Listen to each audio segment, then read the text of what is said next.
Recemos este mes por el personal sanitario.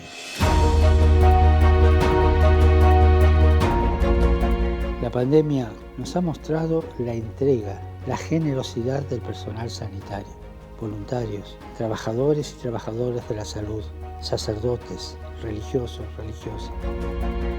Pero esta pandemia también ha puesto en evidencia que no todos tienen acceso a un buen sistema sanitario público. Los países más pobres, los países más vulnerables no pueden acceder a los tratamientos necesarios para atender tantas y tantas enfermedades que siguen sufriendo. Muchas veces esto se debe a una mala administración de los recursos y a la falta de un compromiso político serio. Por eso quiero pedir a los gobiernos de todos los países del mundo que no olviden que un buen servicio sanitario accesible a todos es una prioridad.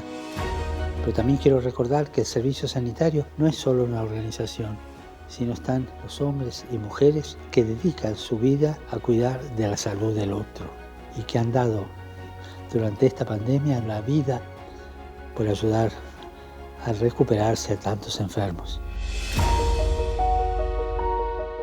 Recemos para que el compromiso del personal sanitario de atender a los enfermos y a los ancianos, especialmente en los países más pobres, sea apoyado por los gobiernos y las comunidades locales.